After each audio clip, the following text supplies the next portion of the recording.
The Actors Room must highlight Rob Reiner. Episode 152. My name is Jeff Tarowski. I'm sitting here and it's a hard go to get this on track.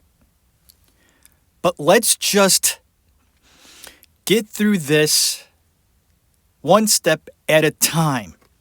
Bear with me in this episode. Wow.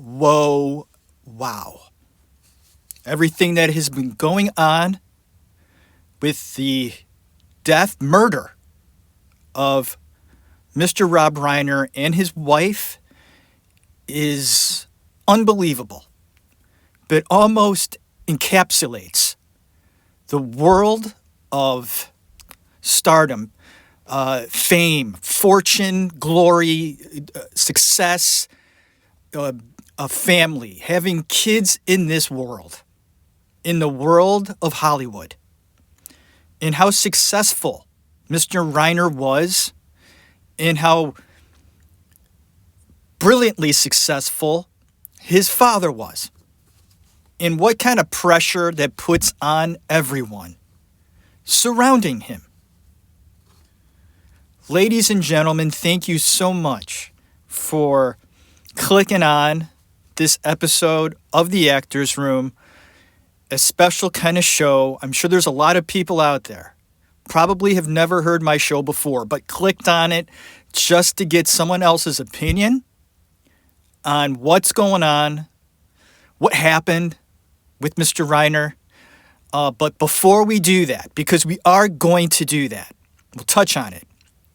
But before we do, this is The Actors Room, and we highlight genius actors, writers, directors in films put on screen. We talk about their life. We talk about their work. And sometimes, not often, we talk about their death. Sit back. Relax. I hope you enjoy this episode of The Actors Room highlighting the very talented, ambitious genius, in my opinion, in terms of directing ability. The films that he gave us. Mr. Rob Reiner. Here we go.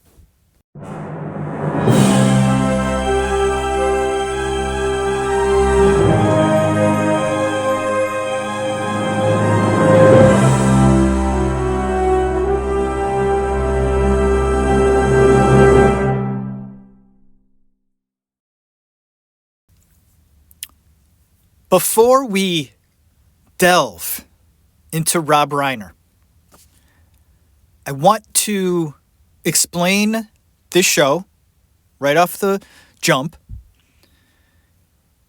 I don't sugarcoat anything.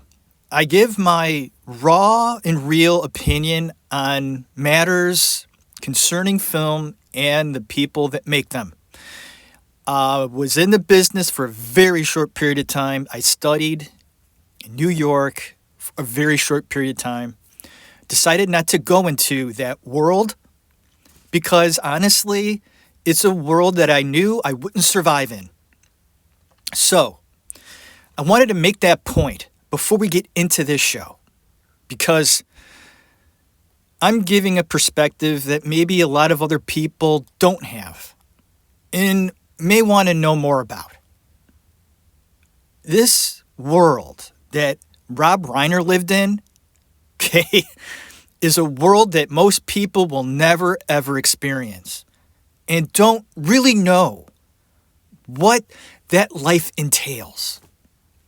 What exactly his childhood was like. Growing up with a very famous father, Carl Reiner was a master genius in the entertainment field, especially in comedy. He invented the Dick Van Dyke Show. That's big. That's huge. He was one of the bestest friends of Mel Brooks, and together they created a comedy team that broke barriers. The 2,000-year-old man. This was something that a young Rob Reiner looked up to in his father, this star, and how he hoped and prayed that he could be just as good as him, maybe just half as good, living up to that pinnacle that for most will never be reached. Robert Norman Reiner was born on March 6th, 1947. Born into a Jewish family, he was raised in the Bronx. His mother's name was Estelle, and like I said, his father Carl. His siblings are poet, playwright, and author Annie Reiner, and painter, actor, and director Lucas Reiner. And during his childhood, Reiner lived at 48 Bonnie Meadow Road in New Rochelle, New York City. He would end up making his debut on television at the age of 14. Attended Beverly Hills High School. His good friends in high school were someone named Rick Dreyfuss and Albert Einstein. That's right. Rick Dreyfuss and Albert Einstein, who will eventually become comedian Albert Brooks. Rob, at one point in his childhood, approached his parents and asked them if he could change his name. His parents thinking, we knew this would eventually happen with a famous father. He wants to distance himself and be called something else, but that wasn't the case. Rob wanted to be called Carl. He looked up to his father that much that he really wanted to be so much like him. He wanted to be a junior, so to speak. During his teenage years, Rob would make it a point to join his father every summer and go on the set of the Dick Van Dyke Show. This was essential in the development of Rob Reiner. He lived on that set in the summertime. And Carl, being the main creator and writer on the show, was there all day. And so was Rob. Rob Reiner not only studied his father in everything he did, but he followed around cameramen, stagehands, anyone and everyone on set, getting a feel for what it was like to be in that world. There was no doubt about it, folks. Rob Reiner was going to be a part of the entertainment business in one way or another. He was smart, bright, bushy-tailed, and ready to go. He had a stepping stone, being able to join his father every day in the summer, getting a taste of that. Talk about a free, fucking awesome education. And concerning this time, with Rob being a part of the Dick Van Dyke Show behind the scenes, he was around the other actors and actresses on set. One of them, Mary Tyler Moore, in an interesting story. And Rob confirmed this. He ended up groping Mary Tyler Moore. Rob almost boasts about this. I found that something I wouldn't boast about. And if you're 14, 15 years old, and you're brazen enough to touch she was pretty famous at this time, I'd say, pretty distinguished, honorable actress, Mary Tyler Moore. I don't care how lovely her behind looked. You have no right touching it. Rob got in a lot of trouble for this, especially with people on the set. Not so much with his father, I heard. And this is coming from Rob. And it's little things like this, although it seems light in a way, saying, I did this. Well, kind of funny. That's kind of funny. It really isn't, in my view. Am I wrong on that? Look it up. It's true. He even says it in several interviews. And how in the future, getting involved or meeting Mary Tyler Moore again in circles around Hollywood, she eventually forgave him, and it was okay. But I thought I'd point out that story. And when I talk about these people and how wonderful they are and how talented they are, I point out other things that sort of send up a red flag in a way. So I thought I'd point that out. And from what I understand, Rob did a great job in just staying active in theater, anything the school did. In a way, he wanted to learn everything that he could. And I think that's great because I really think a lot of people just want to be actors, or some people just want to be directors and just writers, or they just want to cast people. And the best advice I can give anyone in almost any field is get to know your business in and out. From someone on the low end of the totem pole in the business to the very top if you can. I think it's essential and important and valuable to know all you can about the business. And this is what Rob Reiner did. He'll go on to be a writer, be an actor, be a director, a producer. It seemed that he was a jack of all trades. If some part of the entertainment business for him was lacking, I think he can pick himself up and go, hey, you know what? I can direct or I can write instead until I get my feet back on the ground with this and that. It shows a side of Rob Reiner, how ambitious he was, smart he was. He knew what he was doing and he had goals, and that's for sure. Rob will say he didn't get a lot of encouragement from his father in the very beginning of his journey until he did, I think he directed a play out of high school. Right out of high school, he directs a play with Rick Dreyfuss. And he calls him Rick, but Richard Dreyfuss. The play his father saw. And after the play, his father walked up to him, looked him straight in the eye and said, that was good. There was no bullshit. Rob felt this was the very first time that his father gave him that encouragement. From what I understand, Carl Reiner, he's not going to beat around the bush either. These guys, they're very honest. They're going to give you sort of that rough truth, sometimes the truth you don't want to hear. There was no bullshit at all with Carl. So when Rob heard that, encouraged, yes, but it was that weekend when he saw his father at the house. Carl sat him down, had a heart-to-heart, and told Rob, I don't have to worry about you. I know that you're going to be successful. Just watching that play and how you directed it, I know you're going to be great. That was the starting point. He now has the backing, the support, the boost from his dad. And then this isn't just your run-of-the-mill dad. This is a famous father, a very successful man, and a man with connections.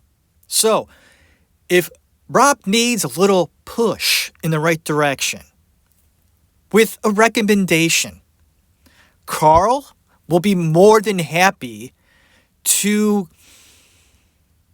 sort of let Rob have that opportunity above someone else. Because that's my son, and not only that, I trust him. He's going to give you good, solid work. Rob also studied at the UCLA Film School. He also, at one point, teamed up with Larry Bishop as part of an improv group. So he's getting his feet wet in improv, too. Now, from the looks of it, Rob Reiner, in the very beginning, had his eye on being an actor. He got bit parts in shows like Batman and The Andy Griffith Show. Then came films. A film called Where's Papa? His father directed that one. Alongside his acting career, he also got his first taste in writing for television. He wrote for the Smothers Brothers. It was a comedy show in 1968, and he also had a writing partner. His writing partner was Steve Martin. This is noteworthy because his father, Carl, will direct Steve Martin in several films, like The Jerk.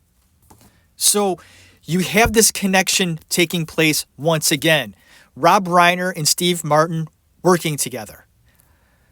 Rob may have talked to his father about Steve, and there you go. Steve Martin's career is catapulted because he knew the Reiners, and because he's also extremely talented. But Rob Reiner's big break, of course, is getting the role as Mike in All in the Family. Rob remembers meeting great people during the audition process, and one of those people will be his future wife, Penny Marshall, and felt that he wasn't going to get the role of Mike. It was a tough process, especially in the beginning, and eventually he teamed up with Sally Struthers on a callback, and the two of them worked well together. And when the casting director sees that, they might have been on the fence with Sally and Rob at one point, but when they came together in the audition and they could see chemistry between the two of them, that clinched it.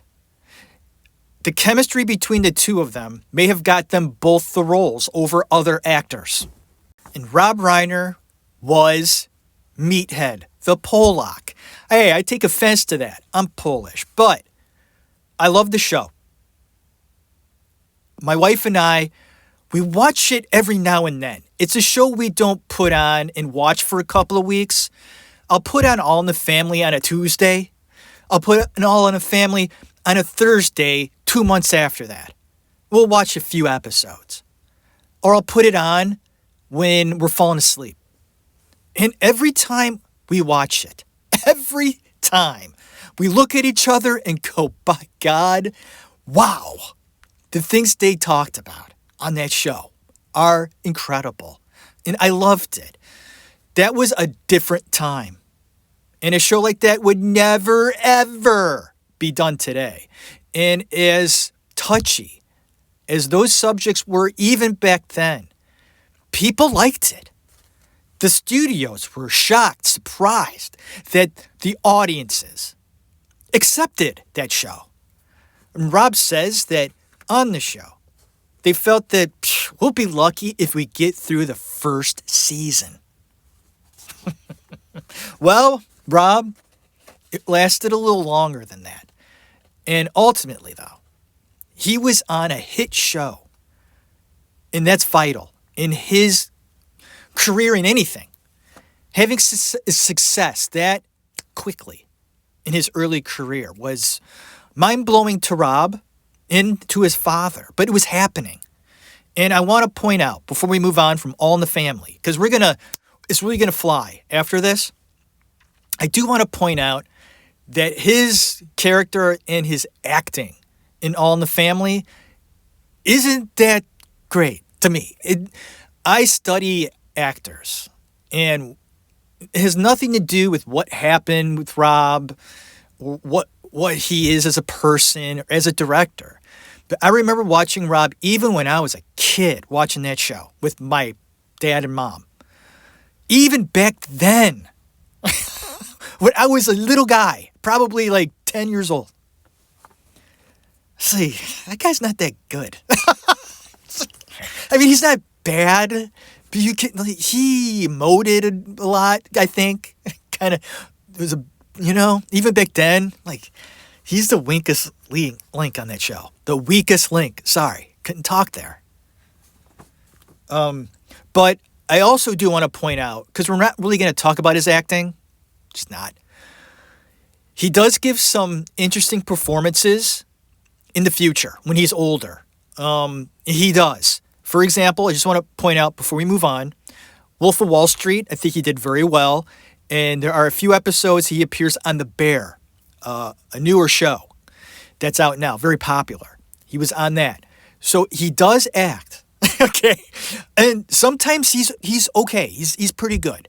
But this is the actor's room. I studied acting, did some acting a long time ago. And I like to critique actors. That is something I look forward to whenever I sit down to watch something. And in my observation of Rob Reiner as an actor, subpar, with surprises from time to time. He would guest star in The Partridge Family. He played a biker. I remember this. He played a rough, tough biker guy. I did buy it. Sorry. I don't buy it. As an actor, but we're going to move on from talking about his acting, because we're going to talk about what's really important in the career of Rob Reiner, his directing. We're not going to talk about every film he directed. We're going to touch on the 6 films early in his career that are extremely significant in film history. And I want to go ahead and throw this out here to the show, to the audience, whoever's listening, whoever gives a shit. From my opinion, I think that the work he did in these 6 films should be watched by everyone that loves film, because you get something a little different out of every film. They're not alike in any way. And that's what really just makes him the more brilliant director that he was. These 6 films are wonderful. And it goes to show you what kind of person Rob was, right? Because he steered these ships. He was the guy. The moments were created by Rob. The characters, although written by other people, were brought to the screen in the vision of Rob. And let's start off, of course, with this first big hit, a cult classic. This is Spinal Tap. It was a mockumentary, a documentary that, for me, was so refreshing to see, because I don't care when it came out. When you see it, it's refreshing because it's improv. It's people, actors, writers, having fun, creating moments, creating characters, being funny. And I want to let the audience know that this started out as a TV show they all worked on, creating improv skits like Spinal Tap. It was created on a show that Michael McKean was on, that Rob Reiner was directing and writing for, and all these guys were a part of this show. And one of the things they did was Spinal Tap, and during one of the skits, like a Saturday Night Live skit, during one of the skits, something happened where I think Michael McKean got burnt by some burning oil in the skit and threw them off script. And him and Christopher Guest, off the moment of being in the skit and just playing off character in a way, off script, started improving the burnt hand, the situation, and created 2 completely different characters with British accents, being sort of washed up, not so great rock stars. And the idea was born, something brilliant. This is Spinal Tap. And I want to say that the show that they were working on, the skit show, like an SNL show, it was actually a TV pilot called TV Show. And that was in 1978. You know, I have notes, but I'm just going to talk. Because when I read the notes, I sound fake. And I hate reading off the paper. Hate it. I'm just going to talk about this film. What makes it great is the fact that they didn't have a script. When it was brought to the table, and they said they got the green light, they're going to go with this, the producers said, lock yourselves away, write a screenplay, and we'll go. All of them sat around, and within a very short period of time, they realized that a set script wasn't going to work for this. They needed to sort of let things happen organically. And that's exactly what they did. But the main aspect of how this worked is that every single character in this production, every actor, Michael McKean, Christopher Guest, all of them, had to have extensive, solid, and I mean deep backstories. So deep, they had to know their great aunt's name way back. So this is why. When you're doing improv and some random question comes up, you got to have that answer, man. You can't not have that answer. And that's what made it work. The research, the imagination, and how fun that must have been for all of those guys to just sit and think about your character and making it real to them. And it was. And it's projects like this that I appreciate. I watched it again about 2 nights ago with my wife. We put it in. And I sat there the whole time. I didn't move. I watched the whole damn thing. And I laughed several times out loud. Out loud. And I've seen that film probably about 5 times. But 2 nights ago, I watched it. And I mean, it's not the best movie you're going to see. It's not. It is what it is. Take it for what it is. And there are rock musicians like Ozzy Osbourne and members of U2 and other successful bandmates of the 60s and 70s and 80s that have watched this and thought it was a real documentary. And another note, I'm not kidding. Ozzy Osbourne and The Edge from U2 said that they were crying at some points because they felt it was so real. To us, it's funny. But to them, that was their reality. That's the research that Reiner and all of them did. No bullshit. Like, although it's comical. That world is comical to us. It's not to the people that are in it. That's what really happens. For instance, when the band is in Cleveland, which is funny because I'm in Cleveland, and they're ready to go on stage. Hey, Cleveland, welcome, woohoo! And they're getting all pumped up to go on stage. They can't find the stage. They're running into walls, they're in a maze. That actually happens to bands. That's real. Like, it actually happens. It's funny, though. Another great example of that is that Liam and Noel Gallagher of Oasis went to see Spinal Tap. For real. And before the show of Spinal Tap, they had an opener that was a spin-off of Spinal Tap with the same bandmates. Michael McKean, Christopher Guest, and so on. Harry Shearer. And Liam was, well, what's this?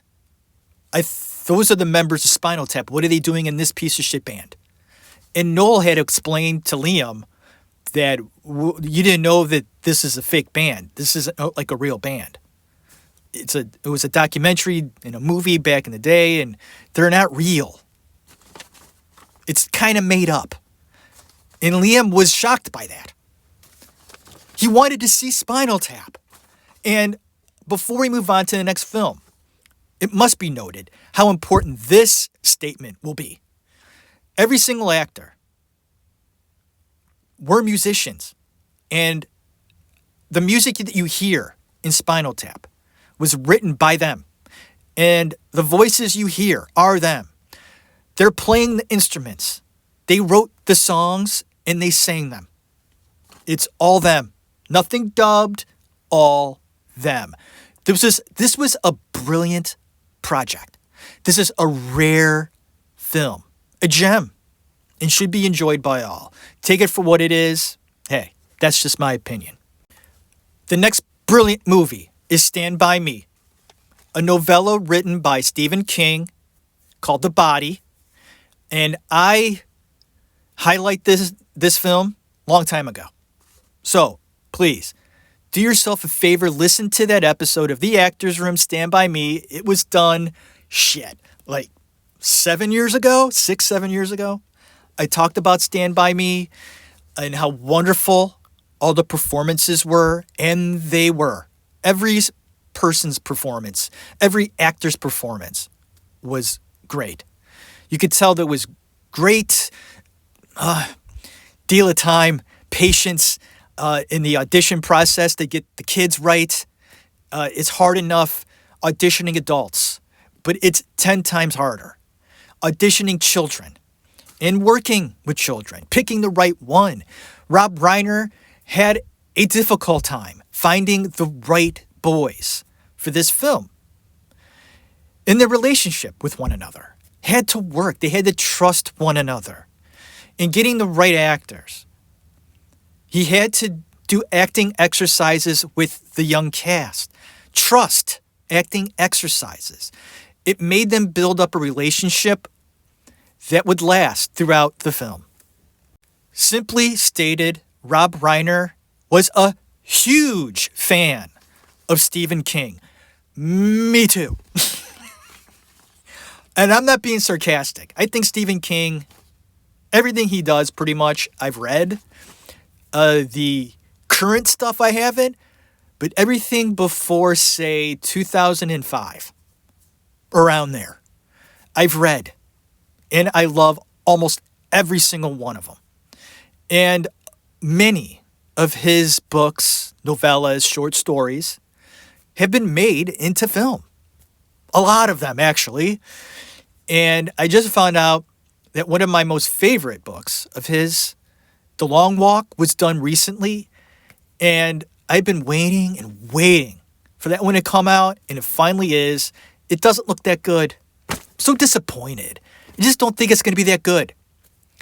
But this one, Stand By Me, Stephen King was very impressed and says that this is one of the best renditions of his book. And although it wasn't a full book, it was a novella, it was a short story, if you can believe that, called The Body. And this is, of course, Rob Reiner's favorite film he ever made. That's saying something. He will go on to create a production company called Castle Rock. And, of course, Castle Rock is the name of the town this takes place in. Reiner would end up having a very hard time casting the writer, which is going to be the older Gordy. He had an actor called David Duke on set for a couple of weeks. Wasn't working out. He even played with the idea of doing it himself. He dubbed it, listened to it, felt it wasn't right. So he ended up asking his buddy and former classmate, Rick Dreyfuss. Dreyfuss looked at the script and said, I'd love to do it. And he did a fine job. Let's put it this way. Dreyfuss as an actor is wonderful. God, I tell you what. Wow. I admire Richard Dreyfuss. You have no idea. I thought he was miscast as the older Gordy simply because he looks nothing like what Gordy would have. I don't know. Is that a stupid reason why for me? Maybe. But, you know, he did well with the voiceovers, of course. I mean, Richard Dreyfuss is a great actor. Rob Reiner is an actor's director, which means he takes special care and almost expects a little too much from his actors, in a way, because he studied acting. He was an actor. He knew the ropes. He knew what it took, and he knew what buttons to press. If an actor's struggling, Rob would work with him, especially River Phoenix in this case. River Phoenix had a tough time in his crying scene, and Rob Reiner took him aside and was really gentle with River and said, I'm going to help you with this. I know you're having a tough time getting the tears out. We've got to make this happen. He goes, I want you to think about a time when an adult let you down. And that's all it took. River went up and he gave his scene and he cried and it was magical. And I want to note before we move on, because we have to get to his other films. I don't want this episode to be too long. But I also want to note that in the train scene, when the train's coming down the tracks and they're running their asses off, that was a hard scene to shoot. And there were multiple times Rob Reiner, this is what I heard, lost his patience with the kids. I don't want to look too much into that. I think that directors will explode on set. There's a lot of responsibility. There's a lot on a director's shoulders. It's a tough job, a really hard job. And when you're dealing with kids, working with kids, I hear, in the business, not easy. It's hard enough being a director, but when you're directing children, it makes it so hard. Rob lost his patience with the kids, I heard. Wanted to note that.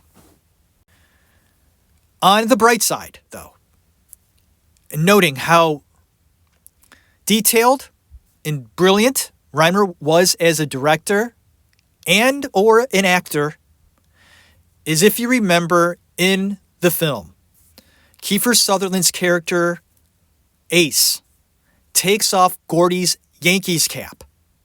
And that scene always just got me angry. Because I love John Cusack's character, Gordy's older brother. Oh, just a great character. Anyways, Ace, that fucking prick, steals the Yankees cap. And in the first take, Kiefer Sutherland puts the hat on and does the scene. Cut. Rob goes up to Kiefer and says, Kiefer, I have a little acting note for you. And Kiefer says, okay, lay it on me.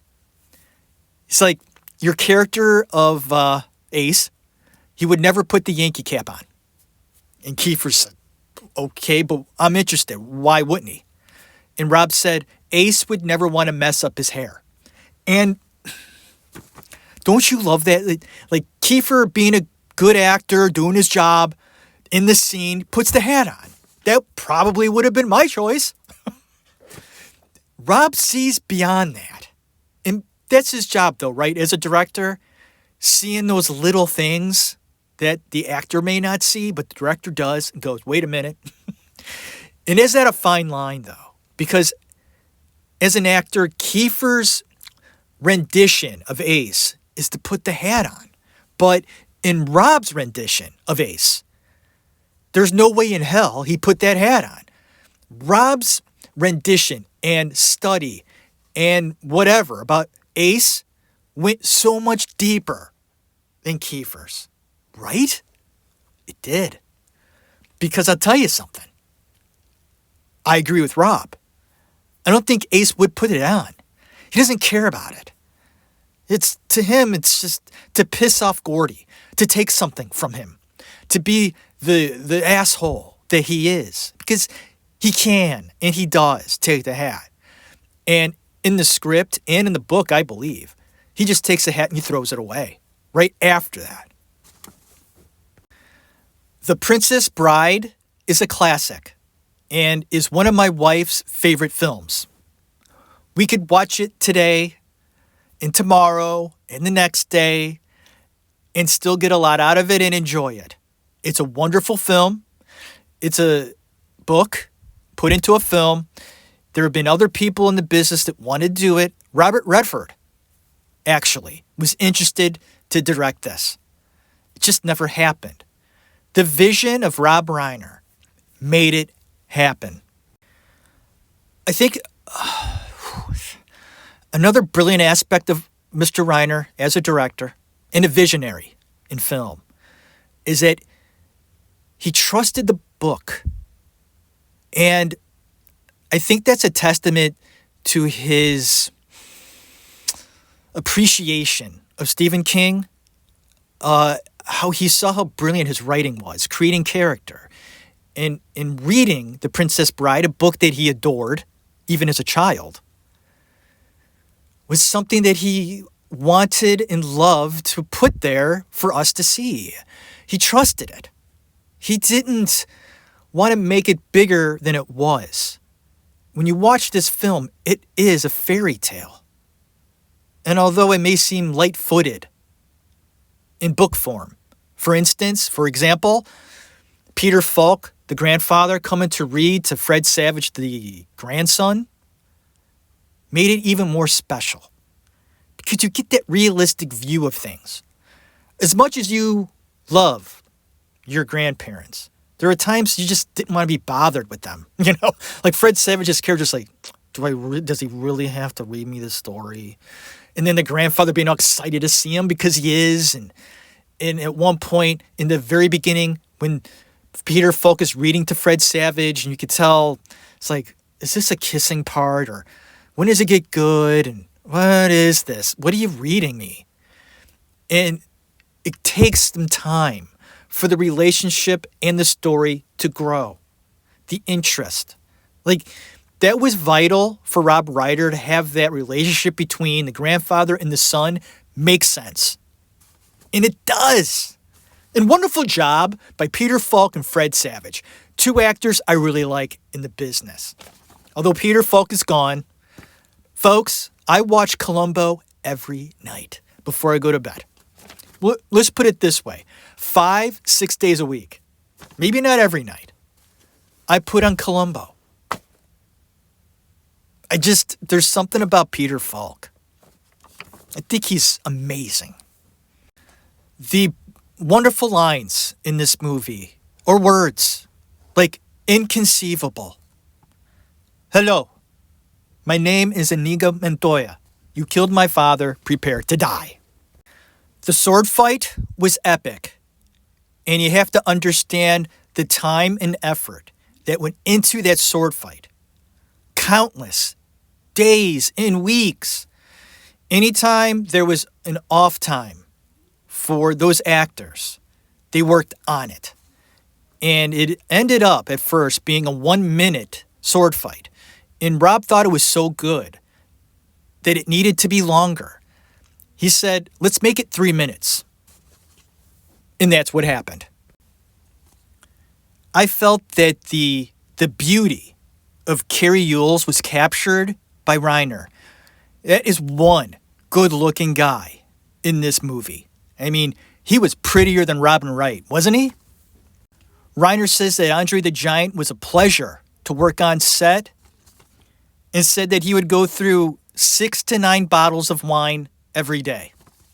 6 to 9 bottles. Bottles, folks. Bottles.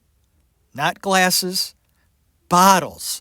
And I heard that because Andre and his condition were so advanced, and that's because of how big he was, that he had to consume that much alcohol to not be in the pain that he was in. That's why he drinks so much. And of course, the six-fingered man, Christopher Guest, who is in Spinal Tap, also stars in this. And he did a wonderful job. And Chris Sarandon makes an appearance in this film, the former husband of Susan Sarandon. Next film, When Harry Met Sally, based in New York City. A relationship film, a film that makes sense to me, a film that holds a special place in my heart. My wife and I would watch it when we lived in New York City. A film that we love together. We watch together, appreciate it together, understand it together. We laugh together. We cry together. It did for us. It touched us. The characters did. Rob Reiner did. His vision. I mean, folks, I'm not relationship movie guy. There are probably 5. Count them on my hand. 5 relationship films I'll watch. This is one of them. And it's not only a good relationship movie, it's a good movie. Every scene is good. Every fucking scene. It pays tribute to the great, just amazing performance of Billy Crystal. I guess Rob was considered to play the role. Thought about it. Considered it. Can you imagine that? Oh my. Thank you, Rob, for not doing it. Thank you. Because we get this Billy Crystal, folks. Billy Crystal. I don't consider him, when I think of actors, he's more of a comedian than an actor. But holy shit, does he act circles? You want to see a great acting performance. Billy Crystal in When Harry Met Sally. Top notch, 10 out of 10. Like, he nails it. He nailed the character. He nails every scene. To him, it seemed like every scene was cranked up, you know? And then you have Meg Ryan, who I think is a very underrated actress. And she proves it once again, how great she is, alongside Billy Crystal. An extremely notable moment in this film. A moment I call a precious moment. A very rare moment in film history. Happens at the museum. Crystal ends up ad-libbing a line. It was, "I would be proud to partake in your pecan pie." Notice right after he says that, Meg Ryan laughs and looks to her right. Who's she looking at? Rob Reiner. They didn't stop it. I like that Rob Reiner kept that in. She plainly goes off character. Plainly.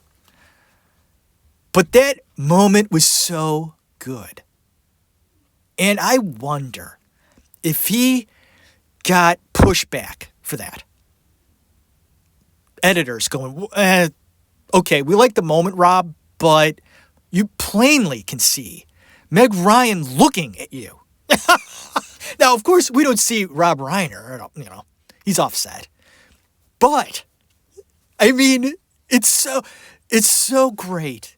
Because just watching it, you go, I wonder why she looked off like that. Well, she was looking at Rob going, what was that? We're not going to keep that, right? I mean, that's ridiculous. But no, priceless moments, gem moments. And for me, a rare, precious moment in film history. When Harry Met Sally, Billy Crystal, Meg Ryan, Rob Reiner making history. And he also made history in the diner. A moment suggested by Billy Crystal. A moment also by Meg Ryan to do the orgasm scene. It was first suggested by Meg to actually fake an orgasm in the diner. And it was Billy Crystal's suggestion of that line that will end up said by Rob Reiner's real mother, Estelle. I'll have what she's having. And what a moment. Surreal. Would that actually happen, though, in real life? Probably not. But it just works for the film. I believe it within the context of that film, in that world. Harry's world and Sally's world. There was a lot of nepotism in this film. Let's just be honest. You have Bruno Kirby as his friend. Bruno's dad was in the business and was also in Stand By Me as the deli owner. You have, of course, Carrie Fisher, who had famous parents, of course. And you also have, of course, Rob. His dad was famous. Billy Crystal's dad was also in the business. It's amazing to me. It helps to have famous parents. It does. I mean, hey, gets in the door and you're pretty damn good, get to stay in the room. That's the way it happens, folks. Harry, at one point in the film, is reading a misery book. This will, of course, be the next film that Reiner does. Weird and creepy, but true.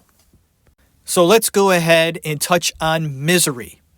I briefly touched on Misery in my James Caan episode I did about 3-4 years ago.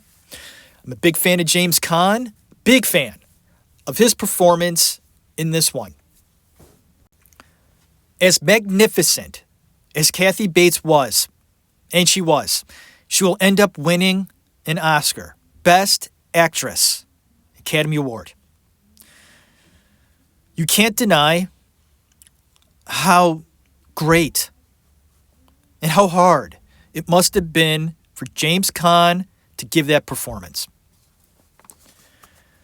Both Kathy Bates and James Caan had different ways of acting, their approach to a character, and being on set. Kathy Bates, deeply rooted in theater, loved rehearsal. James Caan, on the other hand, although also well-studied at the neighborhood playhouse, had different approach to acting. He liked more moment-to-moment, let it happen, baby. Kathy was frustrated. Went to Rob, explained things, and Rob said, Kathy, I get you. You have your way of doing things. James, he has his way of doing things. I'm going to say this. Use whatever you're feeling right now, that frustration and anger, and put it into your character. Give it to James and make it happen for the film. And she did. And great advice from Rob. Rob Reiner knew what he was doing. Phenomenal director. He knew how to talk to his actors and make them feel good about it. If they were struggling, he gave them another angle to make it good, great, and better. Another good example of this is that Kathy Bates went so far deep into her character. These actors and actresses do this. It almost becomes their life, an obsession.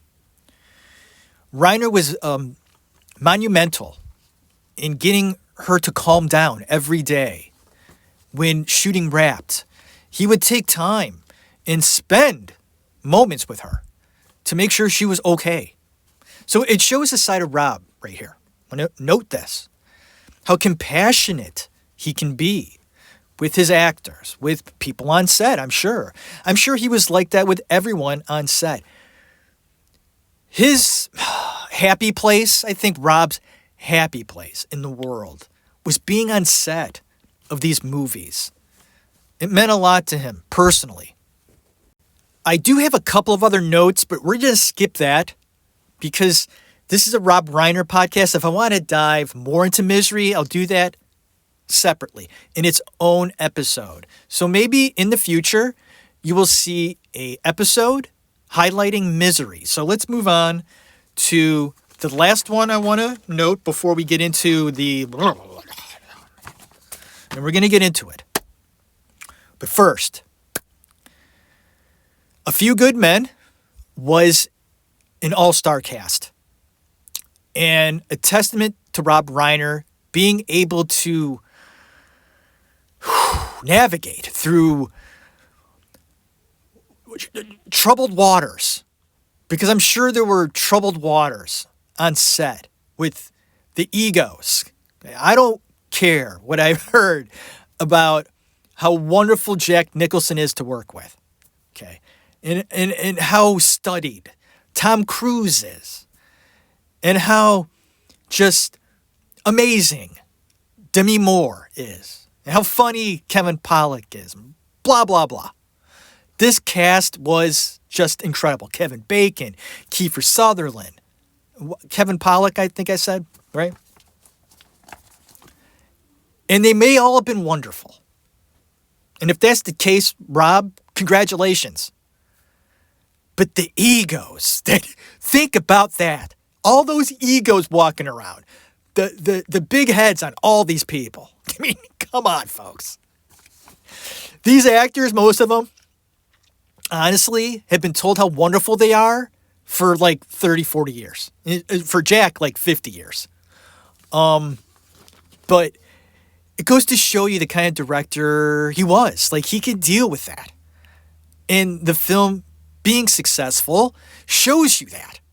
Not only having to deal with it, but making it work. And this film was shown on, I think, TBS every weekend on like a Saturday 10 years ago. I mean, you could be rest assured to put on TBS or the USA on a Saturday at noon, 2 o'clock, whatever. Boom, A Few Good Men. I mean, book it, folks. I've seen this movie so many times, and I'm still extremely impressed with everyone's performance. You could tell it was a play. It was on Broadway, written by Aaron Sorkin, very successful.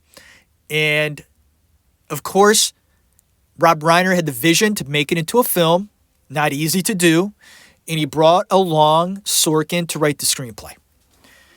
Sorkin says that he would have, Rob, would have Sorkin rewrite scenes all the time. And wow, because Aaron Sorkin is just, what a writer. And I'm thinking, wow, the ego of Rob Reiner, I'm talking egos, okay? And Rob Reiner, of course, has a huge ego too. So, goes to show you how big his ego was. That he was able to hover and manage all these actors, big actors, and then telling Aaron Sorkin to rewrite shit all the time.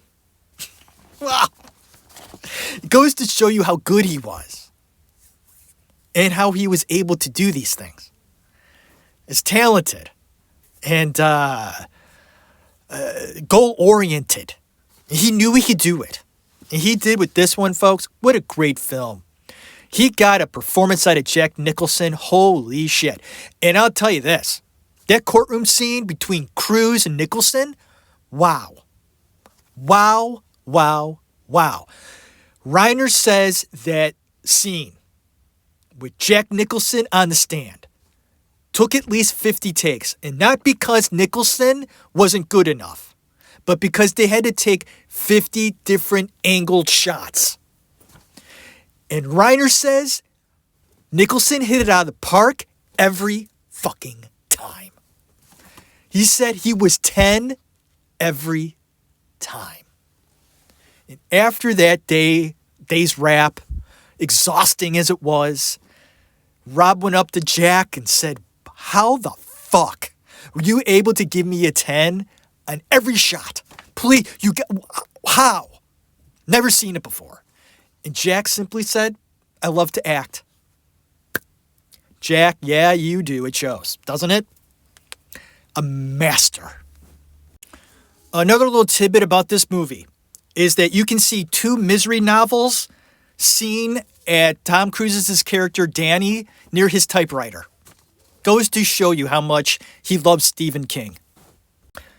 Okay, all right, let's get into it. The death of Rob and his wife in Brentwood in their home. What it looks like is their lives were taken by their own son, Nick. I didn't know Nick. Heard of Nick.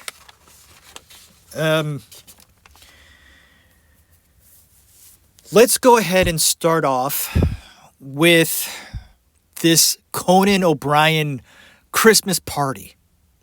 Because I guess there was a fight there. Nick was there because his parents were there. Rob and his wife felt that bringing Nick to this party was a good idea. First off, because Nick had been struggling recently with drugs and mental health. Nick has been battling drugs and mental health all his life. He's just one of those unfortunate souls, unfortunate people who needed special attention even long ago. And things recently have been really bad for Nick and everybody around him. Rob Reiner's greatest struggle in life, no doubt about it, was his son Nick. And he tried everything he could to get him on the right path. Rehab, 18 times. They worked on a movie together called Being Charlie, done in 2016, I think. Nick supposedly wrote it. He had help, but Rob directed it. From Rob's standpoint, this was a time for him and Nick to bond, to do something together. Nick wanted to do something in entertainment, and this was personal. This was a personal project. And I think both of them felt it was worth a try. To work together, to do this film. The film is... it's not that good. The characters are unlikable. It's interesting. I mean, the film was written by Nick and directed by Rob, and they didn't make it a likable film. So it goes to show you how dark Nick's life was. Watch it. Watch this movie. Being Charlie, once again, was written by Nick and directed by Rob. How weird is that? And how truthful is this movie? I think you get little bits of truth in it, but everything surrounding that film is creepy, folks. Watch the press junkets, the interviews between interviewee Rob and his son Nick and whoever's sitting across from him. It's odd. It's uncomfortable. You have Rob Reiner doing what he does, being likable, talking about the movie. But boy, do we get a look at Nick. And he's uncomfortable. This is not his bag, you know? It's all in the eyes. His eyes, they're just not right. There's something not right going on in Nick. But back to the party. Nick must have been in pretty bad shape that night. I mean, Rob and his wife didn't want him, out of their sight. You gotta understand, this Conan O'Brien party was a dress-up party. Coat and tails, folks. One of those elite, preppy, just important parties. It's a Christmas party, right? I mean, you got some pretty important people at this party. And from what I understand, they're bringing Nick there out of his element. I heard he was not even dressed properly. So did he go separately? He must have. Because I don't think Rob and his wife would have driven him there in the shape that he was in. So he must have went separately. I guess Nick was approaching people at the party, asking them if they were famous. Everybody he approached, he came to them with that question. Nick knew everyone at the party was famous. So why is he doing that? He even pissed off one of the guests so much that they had a confrontation. And I guess Bill Hader, the comedian, was that guy. Boy, he must have pissed off Hader. Because Hader and Nick had some words. And I think Rob found out that there was this tiff. And just the fact that Nick was being weird all night. But, Rob, what are you doing? Why are you bringing this 32-year-old, by the way, but acting like a kid? Was he high? And from what I understand, he was recently diagnosed schizophrenic. Recently? A 32-year-old recently diagnosed schizophrenic is not possible. Poor Nick. You could classify him as poor before he did what he did. But, folks, I don't want to say it. And I know some people are thinking it. Was the proper care given to this guy? And how much blame do you put on the people around him?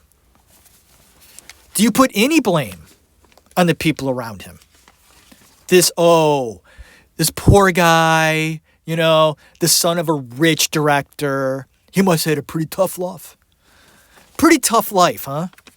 Well, from what I hear, it's not easy being the son of a famous man and being the grandson of a famous man.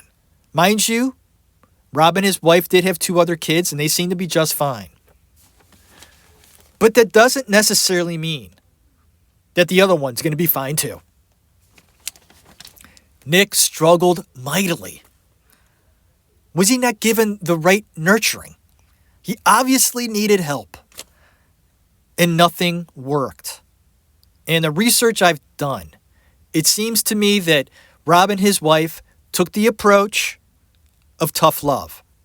Nick lived on the streets at one point in Maine, Texas, I think, the streets of Beverly Hills, Los Angeles, because he was given the ultimatum: you go to rehab or you live on the streets.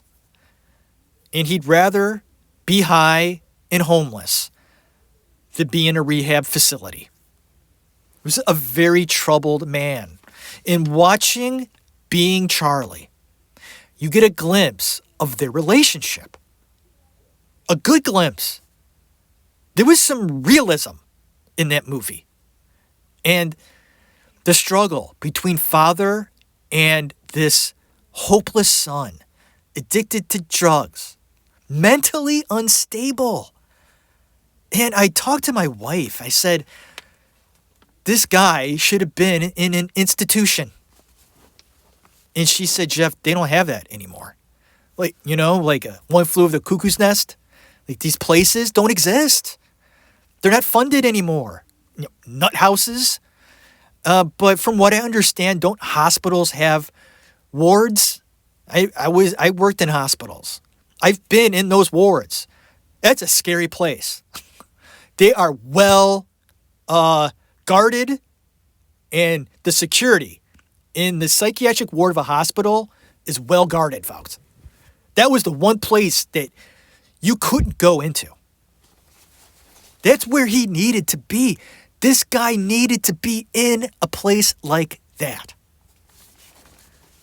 And I guess that's easy for me to say now. This is no laughing matter. I don't mean to laugh. I do that. It's a defensive mechanism. I'm sorry. Just try to make sense of what happened to Rob Reiner. Your own son doing that to you. From what I hear, throats were slit and multiple stab wounds ensued. How much premeditation went into this? Was it simply as he was going through a rough time, Rob said, you're going back to rehab? No, Dad, no. He's fighting at the party. You're definitely going to rehab. There's no doubt about it. You're going tomorrow. Get up early. I'm taking you myself. Blah, blah, blah. Fight goes to the house. And it gets really heated. And Nick, huffs and puffs out the door of the house. Walks the streets to walk it off. Finds drugs. Gets high. Has a break. They call it a mental break. He splits. He loses it. He doesn't want to go back to rehab. And in his disturbed mind, his only solution is to eliminate the people that are going to put him in the place he doesn't want to go to. Like, it's very disturbing and sad. Rob Reiner, he seemed like a good man. And he wasn't perfect, or any of us. And we try to, those of us, and I've gone on the sites demonizing Reiner. Oh, I'm sure it's that dark Hollywood bullshit. And I know it gets dark in Hollywood. And Nick was in the darkness. But there's no doubt in my mind Rob Reiner wanted what was best for his son. He loved him.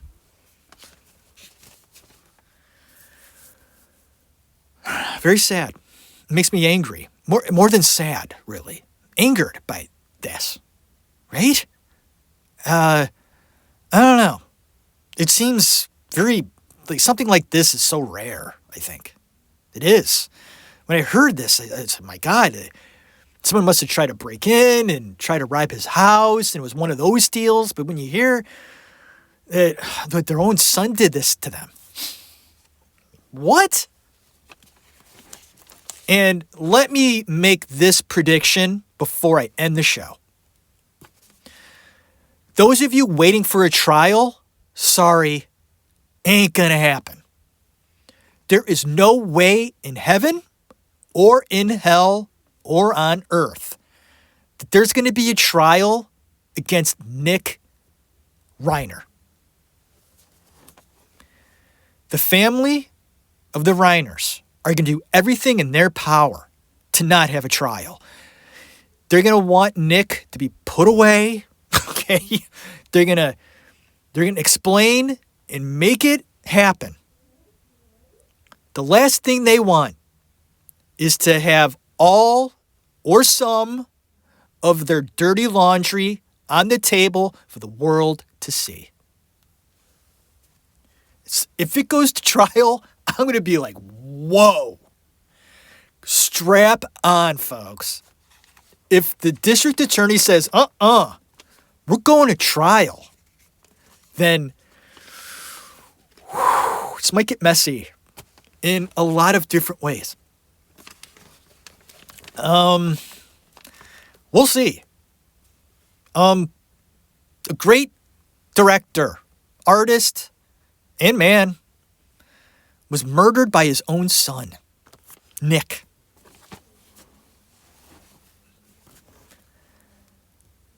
Wow. We'll see what happens with this.